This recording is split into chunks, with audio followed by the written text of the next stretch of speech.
Hello viewers, इस video में मैं आपको कंपाउंड कॉम्प्लेक्स समझाने वाला हूं और इस वीडियो में आप कंपाउंड कॉम्प्लेक्स के तमाम रूल्स को भी जानेंगे जिससे आप हमेशा एक मिस्टेक से बचे रह सकते हैं। और इसके अलावा जैसे पिछली वीडियो में मैंने बताया था कि नाउन क्लॉजेस की मदद से हम दो डिपेंडेंट क्लॉजेस को भी ऐड कर सकते हैं। तो वीडियो को शुरू से लेकर आखिर तक जरूर देखें और अगर आपको इस वीडियो से रिलेटेड किसी भी किस्म का क्वेश्चन हुआ तो आप मुझे नीचे कमेंट सेक्शन में पूछें and I will answer you as soon as possible. So let's have a look at compound complex sentence. It is a sentence which is composed of two independent clauses. सबसे पहली बात कि आपके पास इसमें दो independent clauses कम से कम होने चाहिए and one dependent clause, और कम से कम एक dependent clause होना चाहिए। अगर आपके पास ये दो चीजें हैं इस सेंटेंस में तो तब ही आप कंपाउंड कॉम्प्लेक्स सेंटेंस बना सकते हैं। याद रखें ये सेंटेंस इंग्लिश का सबसे लेंथी सेंटेंस है, यानी इन टर्म्स ऑफ क्लॉजेस आप इससे ज्यादा क्लॉजेस किसी सेंटेंस में ऐड नहीं कर सकते। वर्ड्स ऐड हो सकते हैं लेकिन क्लॉजेस की लिमिट यही डिफाइंड है। इससे ज्यादा अगर आप क्लॉजेस ऐड करेंगे भी तो वो एक मिस्टेक के तौर पर कंसिडर की जा सकती हैं। ऑलराइट, अगर मैं यहाँ पर आपको कुछ रूल्स के टर्म्स में बताने की कोशिश करूं, क्योंकि ये एक एरर है, अगर आप ये रूल फॉलो नहीं करेंगे तो आप कॉमन एरर्स पे हमेशा मुब्तला होंगे और ये एरर्स आपकी राइटिंग को हमेशा डिस्ट्रॉय करते जाएंगे।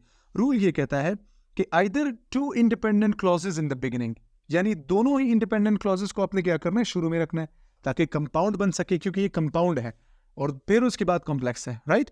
तो पहले दोनों इंडिपेंडेंट क्लॉजेस को शुरू में रख दें या फिर आप क्या करें, two independent clauses in the last, दोनों इंडिपेंडेंट क्लॉजेस को लास्ट में रखें। तो मुख्तसर ये कि दोनों इंडिपेंडेंट क्लॉजेस या तो शुरू में आएंगी या आखिर में आएंगी। ऐसा नहीं हो सकता कि एक इंडिपेंडेंट शुरू में आ जाए फिर डिपेंडेंट क्लॉज आ जाए फिर इंडिपेंडेंट क्लॉज आ जाए, ऐसा पॉसिबल ही नहीं है। तो ये अगर आप ऐसा लिखते भी हैं ये एक बिगेस्ट मिस्टेक के तौर पर, यानी ब्लंडर कंसीडर की जा सकती है। इसी तरह जैसे पिछली वीडियो में मैंने बताया था कि आप दो डिपेंडेंट क्लॉजेस भी ऐड कर सकते हैं, लेकिन उसके लिए कंडीशन क्या है, you can add two dependent clauses only if one of them is a noun clause. अगर इनमें से एक नाउन क्लॉज है तब ही, इसी सूरत ही आप क्या कर सकते हैं, दो डिपेंडेंट क्लॉजेस रख सकते हैं और वो जो नाउन क्लॉज होगा वो इंडिपेंडेंट क्लॉज का हिस्सा होना चाहिए।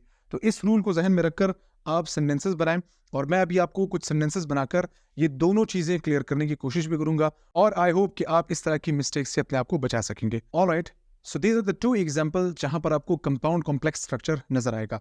तो पहले एग्जांपल में देखें, ही केम टू हिज ऑफिस, ये कंप्लीट इंडिपेंडेंट क्लॉज है। क्यों? इसके शुरू में कोई कंजंक्शन नहीं आ रहा, तो ये एक सब्जेक्ट और एक फाइनाइट वर्ब से मिलकर एक कंप्लीट इंडिपेंडेंट क्लॉज आपको मिल रहा है। ही केम टू हिज ऑफिस, वो अपने ऑफिस आया, and he completed his pending task, और उसने अपने पेंडिंग टास्क को कंप्लीट किया। तो यहां पर आप देखें आपको फिर से एक सब्जेक्ट और फाइनाइट वर्ब नजर आ रहा है, लेकिन उससे पहले आपको क्या नजर आ रहा है, एक कोऑर्डिनेट कंजंक्शन। हमें कैसे पता चलता है कि ये एक कोऑर्डिनेट कंजंक्शन है? हमें इसे फैन बॉयज में से हमेशा वेरीफाई करना होगा। अगर ये फैन बॉयज में से आ रहा है so it is definitely a coordinate conjunction. So I have just verified this. आगे देखें, as he had to attend an important meeting, तो ये as he had to attend an important meeting, ये एक और क्लॉज आ रहा है और ये क्लॉज बेसिकली डिपेंडेंट है। क्यों?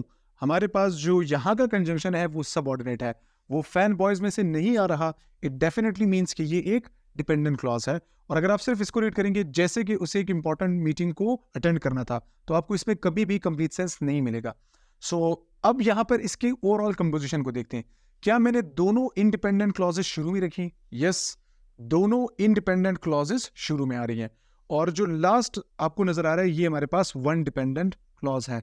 क्या मैंने रूल को फॉलो किया? Yes, of course I have followed the rule.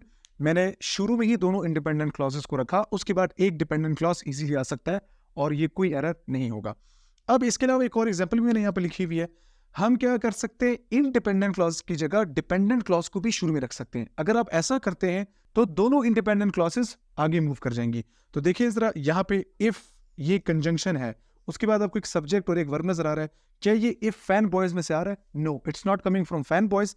It means कि ये एक सबऑर्डिनेट कंजंक्शन है और इसके आगे पूरा का पूरा जो क्लॉज है वो एक डिपेंडेंट क्लॉज कहलाया जा रहा है।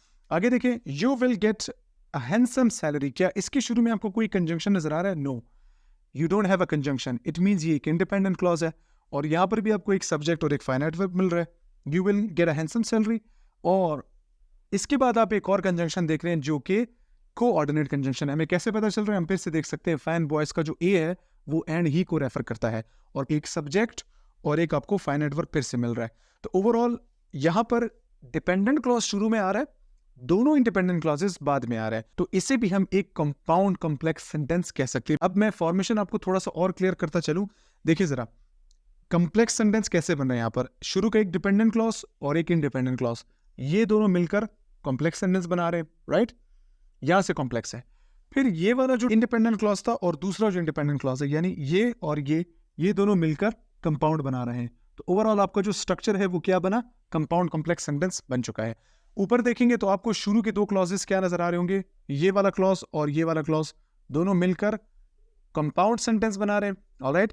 और उसके बाद आपको इस पे एक कॉम्प्लेक्स सेंटेंस भी नजर आ रहा होगा, कैसे, दूसरा क्लॉज जो कि इंडिपेंडेंट क्लॉज है वो डिपेंडेंट क्लॉज के साथ मिलकर कॉम्प्लेक्स सेंस बना रहा है। तो इस तरह से आप देख सकते हैं कंपाउंड कॉम्प्लेक्स यहाँ पर भी बन रहा है और दूसरे वाले एग्जांपल में भी बन गया था। So this is the way to make compound complex sentence.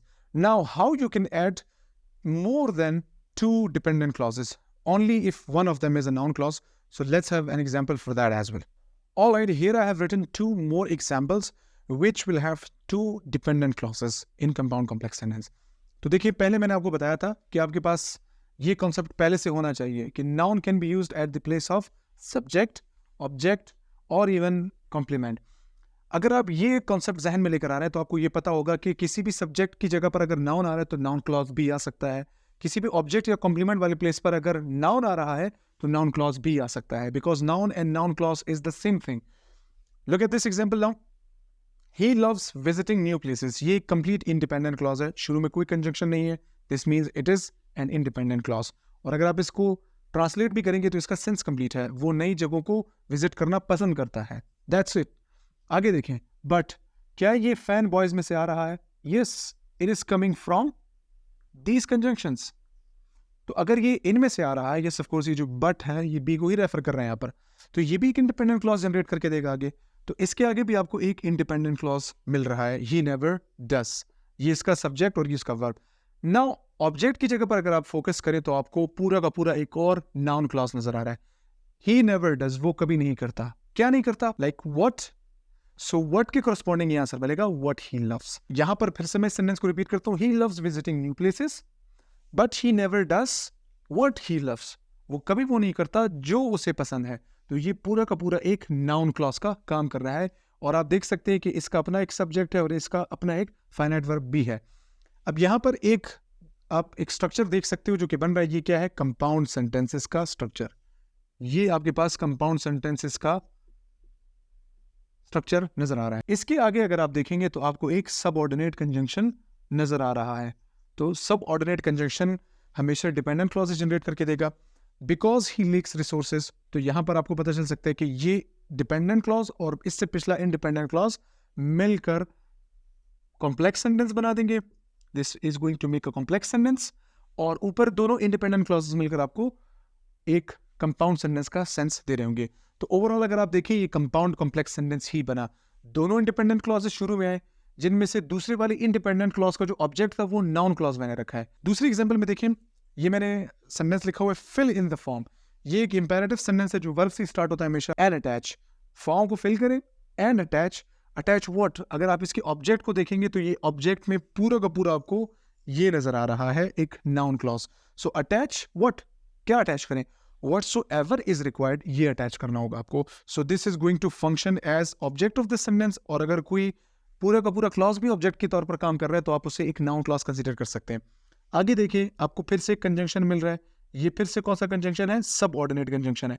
So subordinate conjunction से जो क्लॉज आता है, ये देखिए देयर रिमेन्स, तो आपको यहाँ पर जो क्लॉज नजर आएगा वो डिपेंडेंट क्लॉज ही हो सकता है। तो शुरू के दो इंडिपेंडेंट क्लॉजेस ये वाले कंपाउंड सेंटेंस बनाएंगे, ठीक है। और उसके बाद अगर आप देखें ये यहाँ से दूसरा जो आपने ये एंड वाला पार्ट लिखा हुआ है, ये पूरा जिसमें ऑब्जेक्ट एक नाउन क्लॉज भी आ रहा है और इससे अगला वाला, ये मिलकर कॉम्प्लेक्स सेंटेंस बना देंगे। और ओवरऑल जो आपका स्ट्रक्चर बनेगा वो क्या बनेगा, कंपाउंड कॉम्प्लेक्स सेंटेंस बनेगा। So compound complex sentence can have two dependent clauses only if one of them is a noun clause and there should be rule either two independent clauses in the beginning, one dependent clause in the end, और one dependent clause in the beginning, two independent clauses in the end. तो इस rule को जहन में रखकर आप इन sentences को बना सकते हैं और इन एरर से हमेशा बचें। यही लिमिट है, फाइनल लिमिट। इससे ज़्यादा आप कभी भी किसी क्लॉज को ऐड नहीं कर सकते कंपाउंड कॉम्प्लेक्स सेंटेंस में। अगर आप ऐड करते भी हैं तो वो एक ब्लेंडर के तौर पर ही कंसिडर किया जाएगा। इस वीडियो के लिए इतना ही। अगर आपको ये वीडियो पसंद आई तो लाइक करें, सब्सक्राइब करें, शेयर करें और बेल के आइकन को प्रेस करना ना भूलें ताकि आपको आने वाली न्यू वीडियोज़ का नोटिफिकेशन मिलता रहे। Thank you.